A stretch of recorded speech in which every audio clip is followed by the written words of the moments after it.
बड़ी खबर आ रही है झांसी से। उत्तर प्रदेश के झांसी के पास में एनकाउंटर किया गया है अतीक अहमद के बेटे असद अहमद और जो मुख्य शूटर था उमेश पाल हत्याकांड का गुलाम, उसका जो है एनकाउंटर किया गया है। यूपी एसटीएफ ने इन दोनों को ढेर कर दिया है। इन दोनों पर 5-5 लाख रुपए का इनाम था। जिस तरीके से हत्याकांड को वारदात को अंजाम देने के बाद ये दोनों फरार चल रहे थे और इन पर जो पुलिस है, उत्तर प्रदेश पुलिस ने 5-5 लाख रुपए का इनाम घोषित किया था।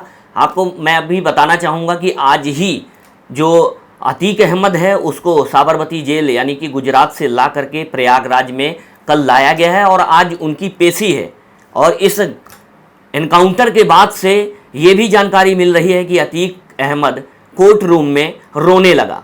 हालांकि जिस तरीके से कल देखा गया कि कल भी मीडिया के सामने आकर के उसने साफ तौर पर कहा था कि अब हम मिट्टी में मिल चुके हैं और हमारे परिवार को, हमारे बच्चों को परेशान किया जा रहा है, लेकिन योगी आदित्यनाथ का जो साफ तौर पर संदेश था कि ऐसे माफियाओं को मिट्टी में मिला दिया जाएगा और आखिरकार फाइनली जो उमेश पाल हत्याकांड के जो आरोपी थे उनको मिट्टी में मिला दिया गया।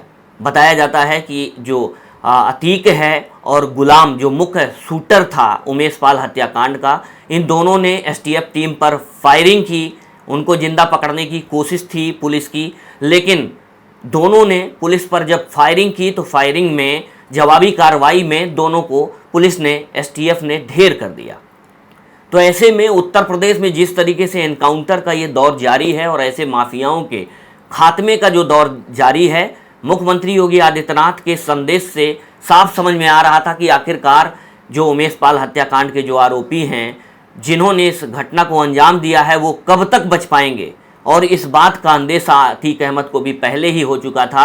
शायद यही वजह है कि मीडिया के सामने आकर के अतीक अहमद भी गिड़गिड़ा रहा था कि उनको मिट्टी में पहले ही मिलाया जा चुका है, अब उनके बच्चों को और उनके परिवार को बख्श दिया जाए। सरकार से गुजारिश करते हुए साफ तौर पर नजर आया था अतीक अहमद, लेकिन महज 24 घंटे का वक्त ही बीता है और अब जो है दोनों, जो अतीक अहमद का बेटा है असद अहमद और गुलाम जो मुख्य शूटर है, उसका एनकाउंटर कर दिया गया है।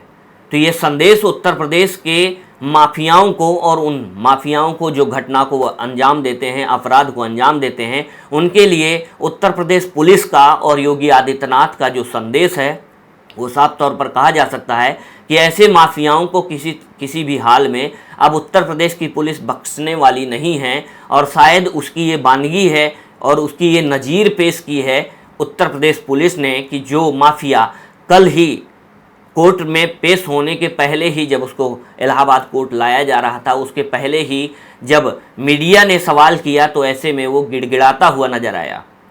तो ये कहा जा सकता है कि कहीं ना कहीं माफियाओं में जिस तरीके से प्रदेश सरकार कहती है कि या तो माफिया प्रदेश छोड़कर भाग जाएं या फिर उनको मिट्टी में मिला दिया जाएगा, और साफ तौर पर भरे विधानसभा में जिस तरीके से सदन में योगी आदित्यनाथ ने अखिलेश यादव को जवाब देते हुए कहा था कि इन माफियाओं को संरक्षण कहीं ना कहीं समाजवादी पार्टी के द्वारा दिया गया था, और साफ तौर पर योगी आदित्यनाथ ने संदेश दिया था कि ऐसे माफियाओं को मिट्टी में मिला दिया जाएगा। मिट्टी में मिला देंगे, सरकार को मिट्टी में मिलाने का काम करेंगे। अपराधी आप गलतफहमी दूर कर। और फाइनली जो उमेश पाल हत्याकांड के जो आरोपी हैं उनको पुलिस ने मिट्टी में मिला दिया। और इस घटना को सुनने के बाद, इस एनकाउंटर के सुनने के बाद अतीक अहमद जो एक समय उसकी पूर्वांचल में तूती बोला करती थी, वो अतीक अहमद भी कोर्ट रूम में रोने लगा। तो ऐसे में ये समझा जा सकता है कि उत्तर प्रदेश पुलिस आम लोगों की सुरक्षा में किस तरीके से सजग है और ऐसी घटनाओं को, वारदात को अंजाम देने वाले लोगों को किसी भी हाल में बख्शने के मूड में नहीं है। और योगी आदित्यनाथ के संदेश का सीधा सा असर उत्तर प्रदेश पुलिस में देखा जा सकता है कि एनकाउंटर्स पे एनकाउंटर्स लगातार जारी हैं और ये एनकाउंटर्स की जो लिस्ट है लगातार बढ़ रही है और ऐसे ही अपराधियों को उनको उनके अंजाम तक पहुंचाया जा रहा है। इसके पहले भी देखा गया जिस तरीके से बिकरू कांड हुआ था कानपुर का, उसमें जो विकास दुबे था जिसने 8 पुलिस वालों की हत्या की थी, उस विकास दुबे को भी मिट्टी में मिला दिया गया था।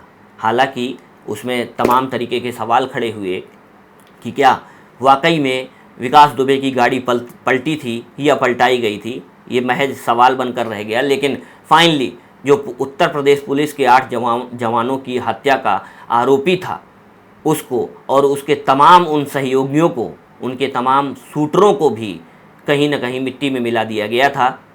और ऐसा ही उमेश पाल हत्याकांड, जो कि राजू पाल हत्याकांड, जो कि विधायक थे, उनके हत्या का मुख्य गवाह थे उमेश पाल, उनकी हत्या और 2 पुलिसकर्मियों की हत्या कर दी गई थी। उसमें असद खान साफ तौर पर कहीं न कहीं गाड़ी में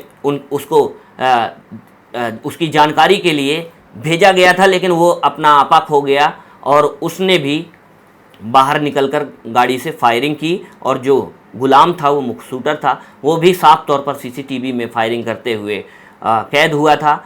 उसी बिहाफ पर कहीं ना कहीं इन दोनों को पुलिस ने टारगेट किया और दोनों को इस पूरे हत्याकांड में आरोपी बनाया था। 5-5 लाख रुपए का इनाम रखा गया था और इस इनाम के बाद लगातार ये दोनों फरार चल रहे थे। इनके घरों की तमाम जो है कुर्की की गई, पुलिस के द्वारा तमाम तरीके की कोशिशें की गई उसको जिंदा पकड़ने की।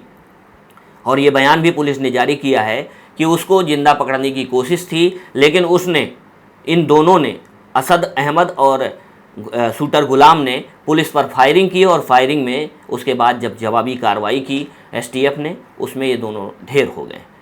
अभी डिप्टी सीएम केशव मौर्य का भी बयान आया। उन्होंने भी साफ तौर पर कहा कि जो संदेश दिया गया था मिट्टी में मिलाने का, वो कहीं ना कहीं साफ तौर पर ये देखा जा सकता है। और इसी के साथ डिप्टी सीएम ने साफ कहा कि शुभकामनाएं दी हैं उत्तर प्रदेश पुलिस को, एसटीएफ को इस पूरे इनकाउंटर के लिए। तो ऐसे में समझा जा सकता है कि प्रदेश सरकार के मुखिया योगी आदित्यनाथ हों या फिर डिप्टी सीएम केशव मौर्य हों, साफ तौर पर ये बताना चाहते हैं कि अब उत्तर प्रदेश में माफियाओं के लिए कोई जगह नहीं है, अपराधियों के लिए कोई जगह नहीं है।